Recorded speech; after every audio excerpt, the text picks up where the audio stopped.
السلام علیکم دوستو، آپ دیکھ رہے ہیں منسا اسلامک نالج۔ ہماری حدیث سننے کے لیے ہمارے چینل کو سبسکرائب ضرور کریں۔ دوستو آئیے جانتے ہیں قیامت کے دن کیا ہوگا۔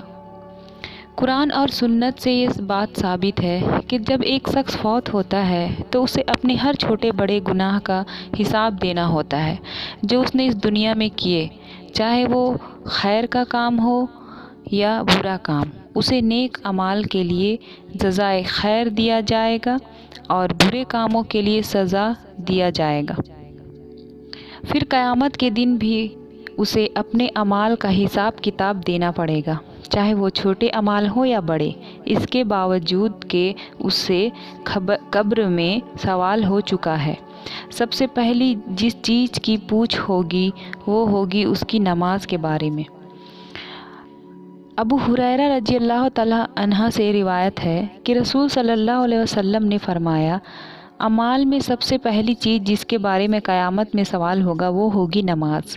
اللہ تعالیٰ فرشتوں سے فرمائے گا جبکہ اسے سب سے زیادہ علم ہوگا، میرے بندے کی نماز دیکھو، کیا وہ مکمل ہے یا اس میں کمی ہے؟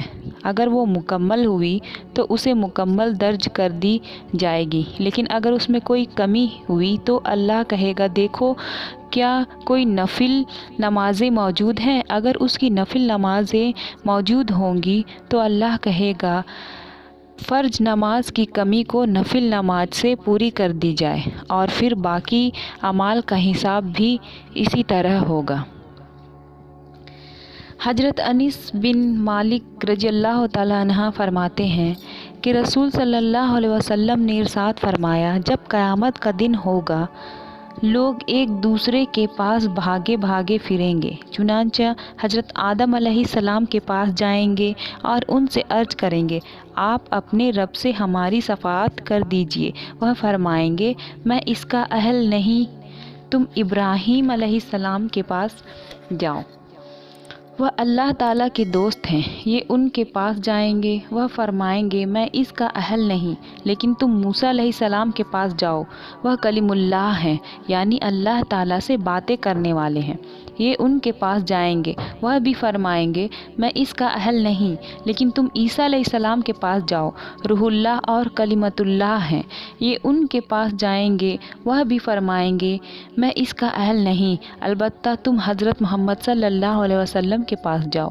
چنانچہ وہ لوگ میرے پاس آئیں گے، میں کہوں گا بہت اچھا، شفاعت کا حق مجھے حاصل ہے۔ اس کے بعد میں اپنے رب سے اجازت مانگوں گا، مجھے اجازت مل جائے گی، اور اللہ تعالیٰ میرے دل میں اپنی ایسی تعریفیں ڈالیں گے جو اس وقت مجھے نہیں آتی۔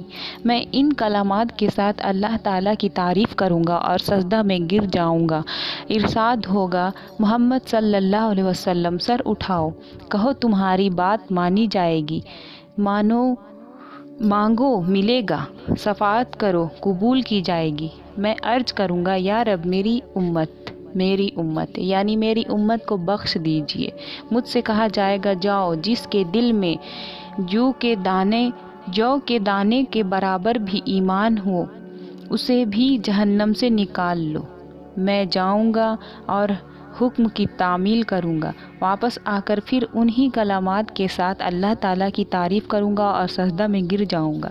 ارشاد ہوگا محمد سر اٹھاؤ، کہو تمہاری بات مانی جائے گی، مانگو ملے گا، شفاعت کرو قبول کی جائے گی۔ میں عرض کروں گا یا رب میری امت۔ مجھ سے کہا جائے گا جاؤ، جس کے دل میں ایک ذرہ یا ایک رائی کے دانہ کے برابر بھی ایمان ہو اسے بھی نکال لو۔ میں جاؤں گا اور حکم کی تعمیل کروں گا، واپس آ کر بھی پھر انہی کلمات کے ساتھ اللہ تعالیٰ کی تعریف کروں گا اور سجدہ میں گر جاؤں گا۔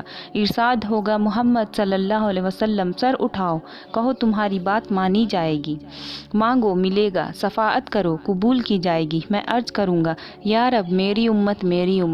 مجھ سے کہا جائے گا جاؤ، جس کے دل میں ایک رائی کے دانے سے کم تر ایمان ہوا اسے بھی نکال لو۔ میں جاؤں گا اور حکم کی تعمیل کر کے چوتھی مرتبہ واپس آؤں گا اور پھر انہی کلمات کے ساتھ اللہ تعالیٰ کی تعریف کروں گا۔ ارشاد ہوا محمد